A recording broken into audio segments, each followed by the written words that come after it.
Once a small boy at the age of 12, he was sitting in a London park in front of the Big Bang Tower, and 12 noon time, and the bang started. The first bang, and he got a spark.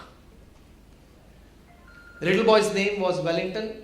His mother, she was working as a sweeper in the garden. So she would take her child with him and she would sweep the garden, and at that time the child would be sitting on the bench reading something, playing. The first bang and sparked something, and he said, Wellington will become the mayor of London. Second bang, Wellington will become the mayor of London. For 12 bangs he counted, Wellington will become the mayor of London, and at the age of 22, still it holds a record that he became the youngest mayor of London. You think big, you decide to go for it, you can achieve. In personal lives, in family lives, in your social circles, in your professional careers. If you decide, you can. So excellence is not an accident. It is not a lucky draw. And remember, it doesn't come by destiny. Excellence is a combination of very high intention, adequate determined effort, and an excellent skillful execution. For these three, you need high thinking. Otherwise, excellence won't come to you. Moderation, it is natural to anybody. Average performance comes naturally. Excellent performance doesn't come naturally. The seed of excellent performance lies in your thinking big. I just talked from the career point of view, but in all the aspects of life.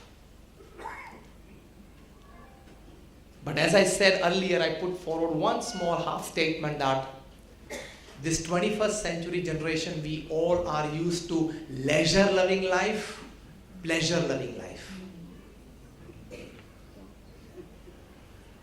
Financially settled, we say, if we are financially settled, what do we say? Shanti છે યાર. બધું ફાઇનાન્સમાં શાંતિ નથી આવતી. Financially શાંતિ છે યાર. 5, 7, 10 family, extended families, you are comfortable with? મજા આવે છે યાર. So our mindset has come down to a level of pleasure-loving lifestyle, leisure-loving lifestyle. So it is not conditioned to think big. Mean minds, they discuss people. Average minds, they discuss events. And great minds, they discuss ideas. If you discuss people, you are a mean and a cheap mind. If you discuss the outcomes, the positive outcomes of the event that you attended, it's an average mind. But that is good, satisfactory, acceptable.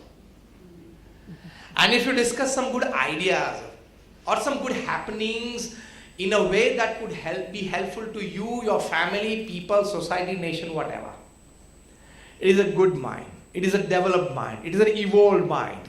And it is called big thinking. But the pleasure-loving and the leisure-loving lifestyle basically comes from this kind of thinking which has to be let off. In the Indian scriptures, Dhaumya Rishi ki ek baat hai, his disciple asked him, how can I come out of the vices that I have entered? And Dhaumya Rishi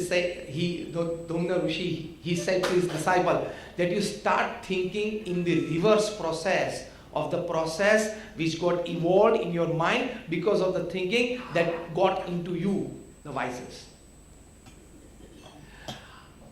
कोई व्यसन में से, कोई बुरी आदत में से अगर आपको बाहर निकलना है तो हाई थिंकिंग, बिग थिंकिंग चाहिए ना, तो कैसे शुरू प्रैक्टिकल कर सकते हो? Start thinking and actually speaking sentences in your mind against that. For example, if you are a chain smoker or a cigarette smoker and if you want to leave, you must, but if you want to leave, then 10, 20, 25, 30, 40 times in a day you have to tell yourself that this is not good for my health. I must live it. At least speak. That will trigger the thought process, which can be helpful. So Domya Rishi, he gives us an idea how to go for the big thinking. Decide upon the vices that you want to live and you have to give your thought processes against it. And that can be very helpful. It is a bit difficult, a bit hard, but then it is the only process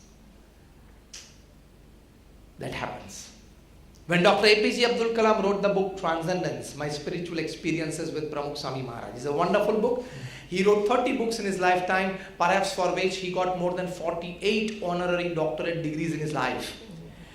Dr. APJ Abdul Kalam wrote the last book of his life, this Transcendence, subtitled My Spiritual Experiences with Pramukh Swami Maharaj, in which he writes, and he explained it to the youngsters when he came to dedicate that book to Pramukh Swami Maharaj in 2015 in Saranpur, the last years of Pramukh Swami when he was resting there. In the youth assembly, he gave a wonderful formula. He said, big thinking gives you righteousness in character. Big thinking gives you righteousness in character. Righteousness in character gives you the beauty of personality. Beauty of personality gives you harmony at home. Harmony at home gives you order in the nation. And order in the nation gives you peace in the world. Beautiful formula. All starts with big thinking. All comes down to that. And that is why we could see why did Kalam generate this formula. It came from his thinking that he requested everybody that when I die, even on that day, forget on my anniversaries, but even on that day, don't declare a holiday. I want people to work. Even on my day, on the day when I'm dead, they should not leave the services of the nation. Otherwise, he knew that on that day, it would be declared. And it was declared. It has to be as part of the process and as a salutation to such a great man. But then his thinking was this. So people have come up with big thinking. Society comes up according to Kalam's formula with this big thinking. The best and the highest thinking what I can do in a particular circumstance or a situation or a happening has to be thought first. The first response is always the animal instinct. Suppress it a bit and give a second chance to thinking, and from animal instinct you rise to better human thinking and behaviors. Got it or not? Give a second chance to think. So it is always together. Think and rethink. Never alone the think. Because the think alone is definitely, absolutely filled with animal instincts. उसने मुझे मारा, अब मैं भी देख लूँगा. उसने मुझे ये कहा, मैं भी कहूँगा. The first thinking is always an animal instinct. The rethink after the thinking gives a human touch to it.